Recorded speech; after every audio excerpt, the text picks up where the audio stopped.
In this video, we're going to talk about transformations. Many functions have graphs that are transformations of the parent graph. Suppose the parent graph is f of x, the child graph is g of x, then g of x can be written in terms of transformations of f of x. The parameter a represents a stretch vertically, a compression vertically, or a reflection vertically about the x-axis.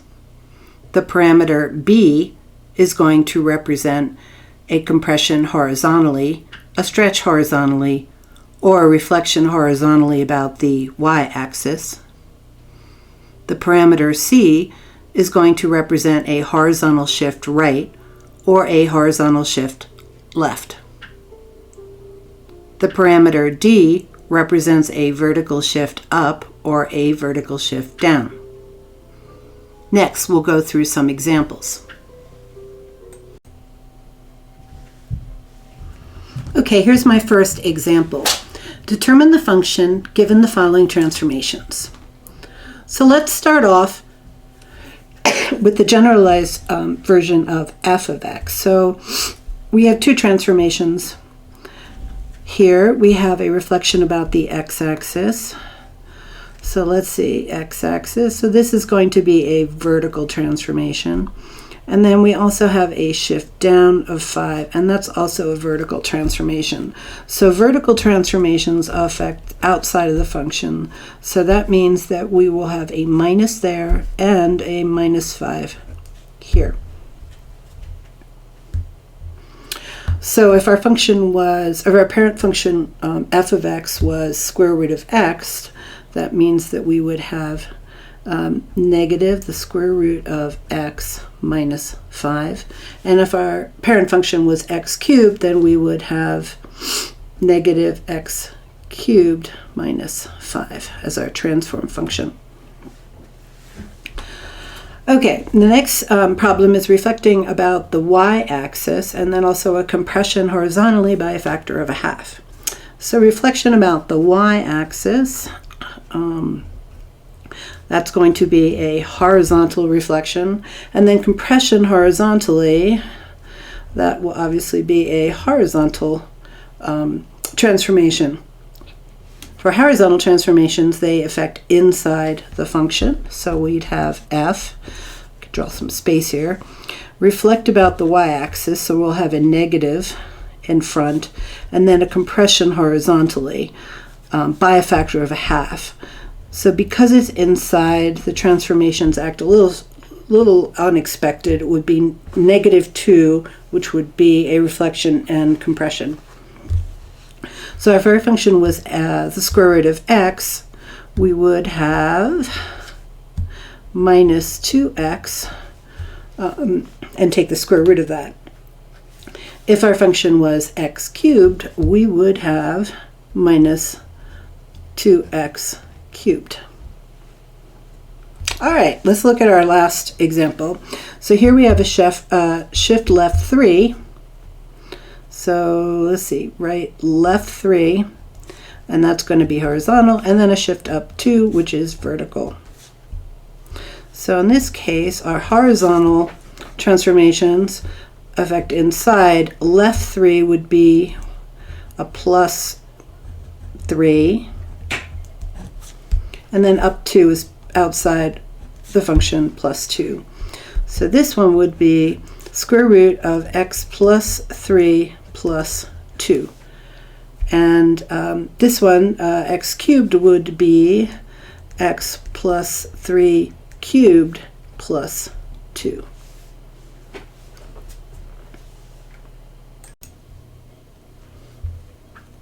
Okay, these two examples demonstrate the fact that order matters. Notice that in example D, the first transformation is shift right 3, and then the second transformation is stretch horizontally by a factor of 2. In example E, those transformations are flipped. First we do the stretch, and then we do the shift. So let's see how that would work out. So first, shift right Okay, so that looks horizontal, and then stretch horizontal, okay, by a factor of 2. So if we had a function f of x, this is the generalization, horizontal means everything's going to happen inside the function or inside the parentheses. So our first thing is a right 3. So remember that means we want to subtract 3 for shifting right. And then stretch horizontally, that means that we're going to multiply by 1/2. So if our parent function was square root of x, that would mean that we would have 1/2 x minus 3 all under the square root. And if our parent function was x squared, we would have 1/2 x minus 3, the quantity squared. Okay, now let's look at this next example, E. So in E, we also have 2 horizontal transformations, a horizontal stretch, and also a shift right. Okay. So in this case, again, we know that we're working inside the function. For the horizontal stretch, we're going to multiply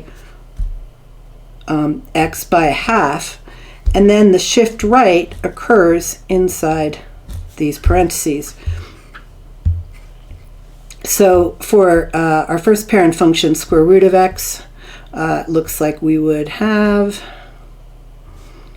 1/2 x minus 3 all cube rooted. And then for the parent function x squared, we would have 1/2 x minus 3 squared. So that's the fact that order of the transformations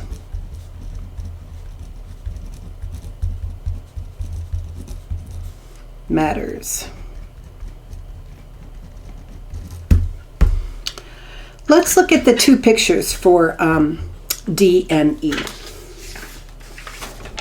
Okay, so I've graphed this in Desmos.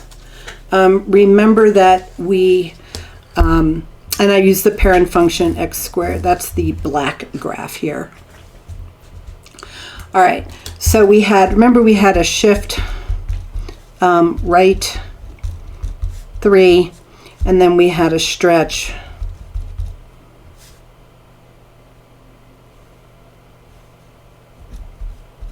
horizontally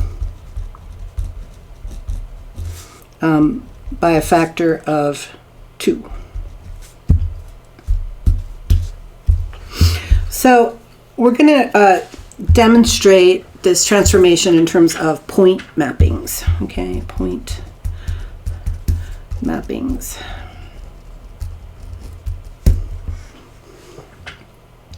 So suppose we start with x squared, okay, and then we do a shift right.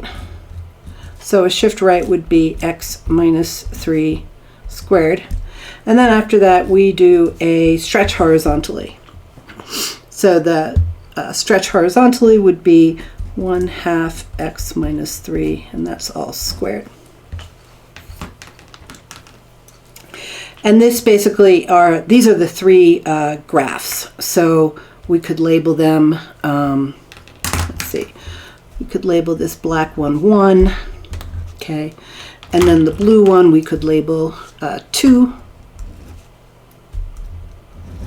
and let's label the third one red, okay? I don't have green. So suppose that we start off with this point here, 0, 0, which is on x squared.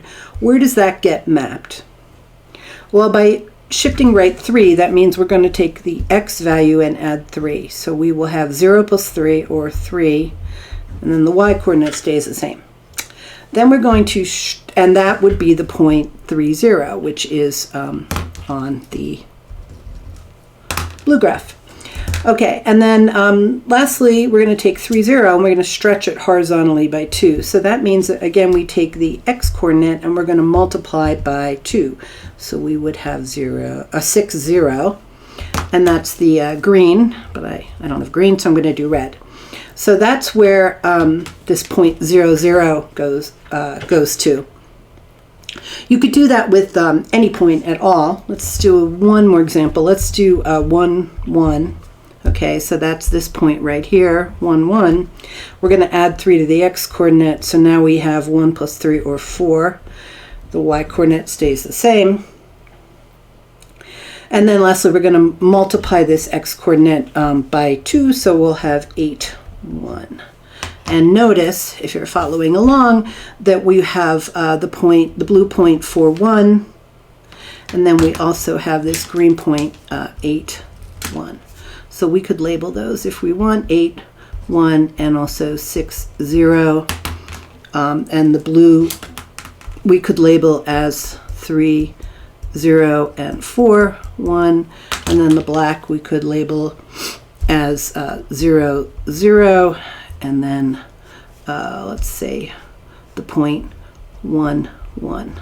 Okay, so that shows you for this first example of transformations.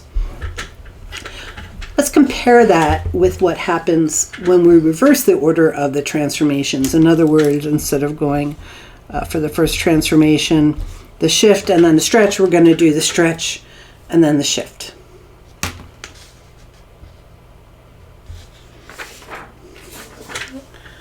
Okay, so now we have this graph, okay?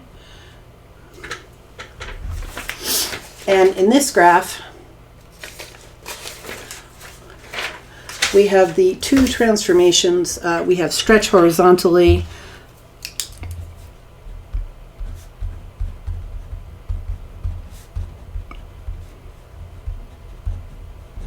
by a factor of 2, and then the second transformation was shift rate 3. Shift rate 3. Okay, and again, we're starting off with this parent function, which is in black, x squared.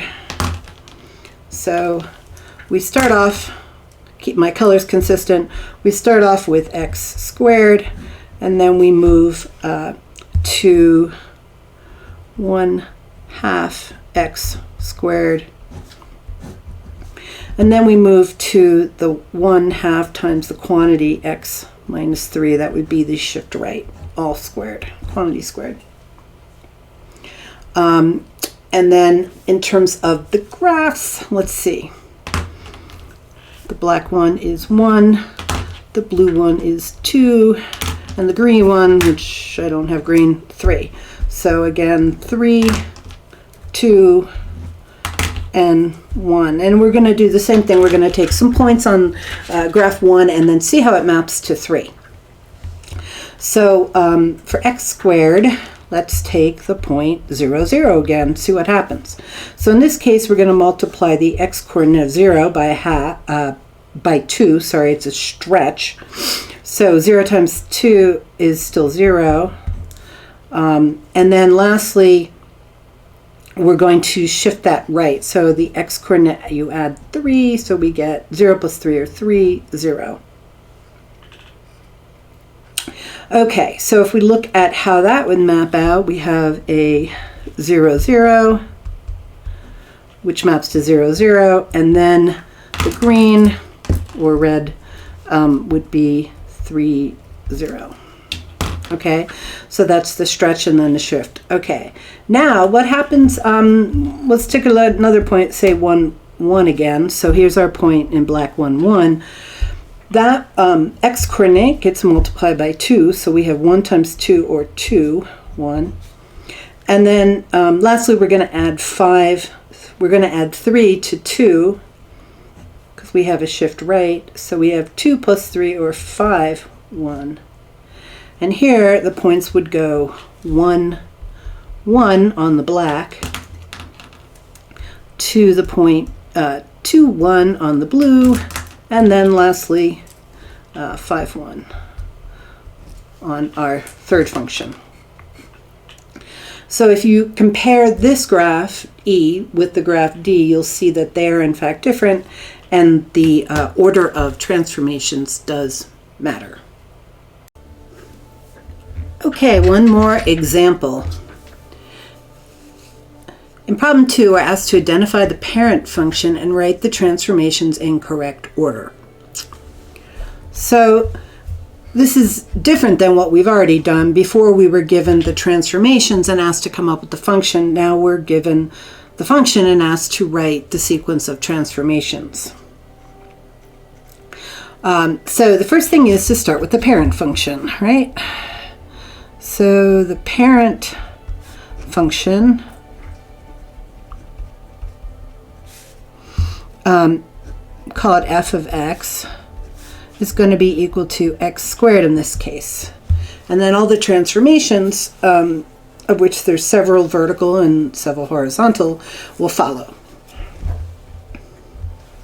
The first step is to rewrite this in standard form.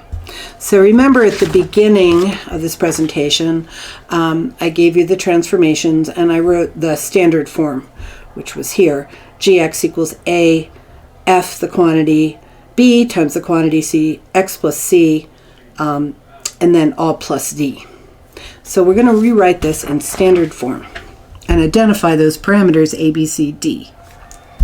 So we can rewrite g of x as g of x equals -4, and then this inside part isn't in standard form. So we're going to factor out a 2. So in essence, the coefficient on the x is 1. And let's see, so instead of adding 6, we divide 6 by 2 and we get 3. And that quantity is squared, and then we subtract 5.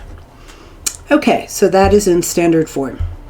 And now we can identify, if we think about the standard form as, so if this is equal to a times a quantity, b times x plus c squared minus, plus d.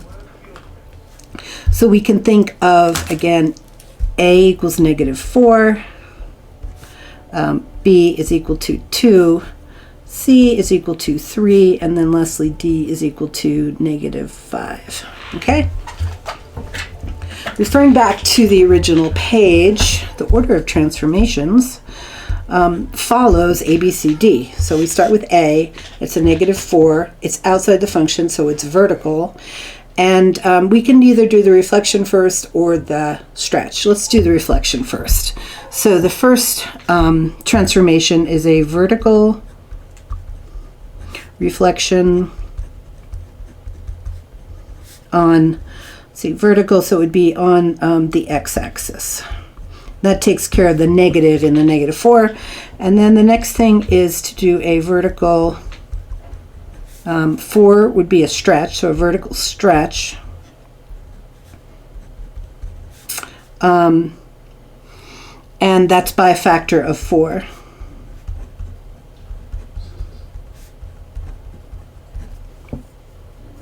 Okay, and so those are handling A, and then B, or the third transformation.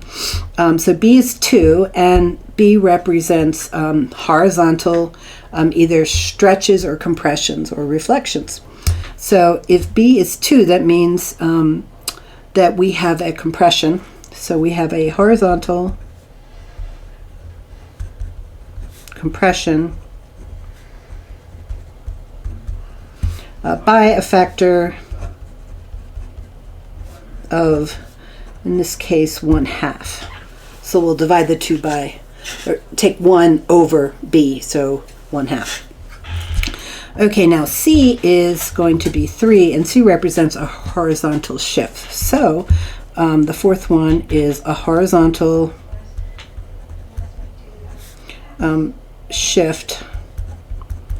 And since it's +3, that means we move left, so we're going to go left 3. And then the last parameter is the -5. So that's outside the function. It's going to be a vertical shift. So we have a vertical shift. So vertical is up and down, so it looks like we go down 5 for the -5.